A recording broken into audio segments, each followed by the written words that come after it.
Whether you're a collector or a player or something else entirely, Pokemon cards mean a lot of things to a lot of different people. And I just wanted to take this moment to kind of share my story with Pokemon cards and what they mean to me and how it's changed over the course of me getting into the Pokemon trading card game. So this is just going to be a little more of a conversation, and I would love to hear your story in the comments on Pokemon cards and what they mean to you.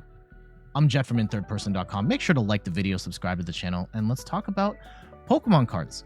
Now, I am a late bloomer when it comes to Pokemon. I was around when Pokemon first came out, but I was a teenager at the time, and I was like, Pokemon's for like kids. It was like, for me, I saw it as this is something my little brother would do, and I was an edgelord teenager that was like, I don't do kiddie stuff, so I don't want to associate with Pokemon at all.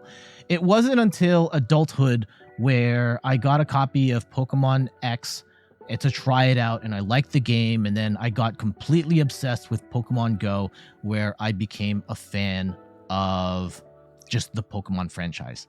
But as far as Pokemon cards go, I still didn't get into it at the time. My wife around that time was really into watching videos from Unlisted Leaf, and you're opening the packs and you see these really shiny cards. I have no idea what it means, but my wife really liked watching those at the time, and I would watch those with her, and like I recognized some of the Pokemon he was pulling in those packs. So just for fun, we would go to the dollar store and we would buy those like remade packs from the dollar store where they just give you a bunch of junky cards.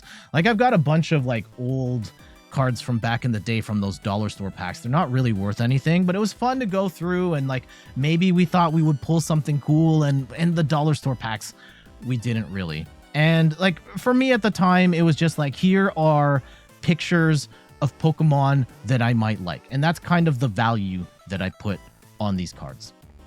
And then a couple of years ago, my wife and I played the Pokemon trading card game. We bought the Venusaur and Blastoise V Battle deck, and I realized like, oh, this game is absolutely awesome, and I want to play more. And I spiraled down this rabbit hole. I have stacks of cards that I have to sort in our ETBs, and I've got a bunch of like singles in with the plastic covers and all that.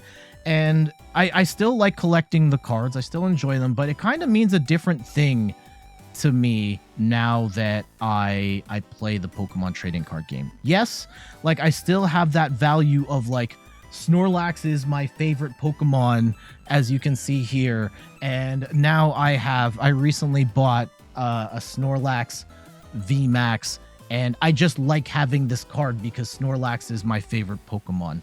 But now that I play the Pokemon trading card game, the cards mean different things to me, because it's not just here's a picture of Charizard, for example. I'm going to use this Charizard VMAX as an example, right? Charizard VMAX, generally considered not the strongest Pokemon, but it can be played. There are certain decks that made it work. And like when I think of Charizard VMAX now, I'm not necessarily thinking like, oh, this is a $200 card or whatever. By the way, this version of it is not. I think about when I was playing this card during the Extra Life Marathon. I was streaming a Charizard Lost Box deck that I came up with, and we torched everybody. I had so much fun playing a deck that no one had ever seen before, and I will put the link to the video in the description. But I think about the battle stories that I have with these cards now. And Charizard VMAX is one of those cards. I know you can't see the card particularly well. It's not just here's a pretty card that's worth a lot of money. It is, these are the battle stories that I have with this card. And to me, that's worth more than anything. Here's another one, Zacian V-Star. I just pulled this out of a Crown Zenith box, and Zacian is not necessarily my favorite Pokemon, but in the trading card game, Zacian V, one of the strongest Pokemon of its time. And a couple of weeks ago, I made a Zacian V deck, and I streamed it, and then like 2 weeks later, someone takes the same concept and gets top 2 in a regional championship. And I think about like, oh, like their deck was built a little differently from mine, but I stumbled on something that was actually really good. And I had a ton of fun building that deck, playing that deck. We got a bunch of great wins with this Zacian V-Star, and it's kind of fallen out of the meta now, but I still remember having a great time playing with this card, which is why I value this one personally so much, even if it's only a couple bucks on TCG Player. Another one more as an example, Duraludon VMAX. This is one, like Duraludon VMAX from a competitive perspective, like literally just won EUIC at the time of this recording.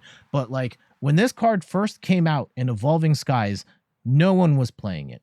And it was because it's an awkward cost, right? It's one fighting, two metal energy, but it had a crazy ability of being able to block attacks with special energy, also hits for 220 damage. And even before Arceus showed up to make this card the thing, I played a ton of Duraludon because I just happened to pull a bunch of PTCGO, and I was playing Duraludon with Zacian and Bronzong to move the metal energy. And I, even at that time where I was kind of struggling here and there, I was still getting some big wins. And I was telling myself like, man, this card is really good and it's a ton of fun to play. And then, you know, Arceus shows up and all of a sudden takes this card to the next level. And it is now one of the most successful cards in the TCG. And yeah, it's still not worth all that much, but I think about the battle stories. Arceus Duraludon, still one of my favorite decks to play.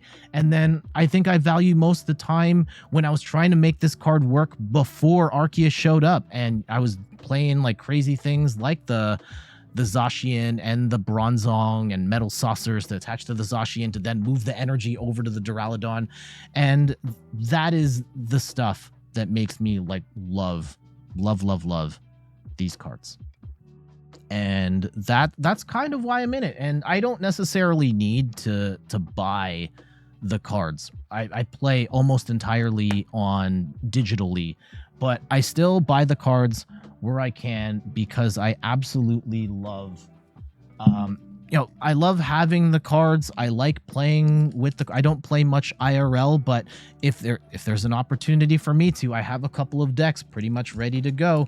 And I love pulling the cards that are special to me, that I have battle stories with, playing on PTCGO and PTCG Live. So yeah, just a little bit of a rant there about how I value Pokemon cards, and not to say that the way I value cards is more valid than the way you value Pokemon cards. If you like it because you just like collecting your favorite Pokemon, or you like collecting your favorite trainers, or you use this as your business and you're selling high value cards like that is all valid ways of enjoying the Pokemon cards as well. But let me know in the comments, how do you enjoy Pokemon cards and what value do you get from them? All right, I gotta get going. Thank you so much for watching. Twitch fam, stick around. We're gonna continue streaming in just a bit. But for YouTube, we got to get going. You can find me on all the things: YouTube, TikTok, Twitter, and Instagram at In3rdPerson. You can find me on Twitch at In3rdPerson, where I stream the Pokemon trading card game every Sunday at 10 a.m. Eastern Time. And you can check out the website, in3rdperson.com, for more articles and videos on video games, board games, and other nerdy pursuits. So until the next one, bye-bye.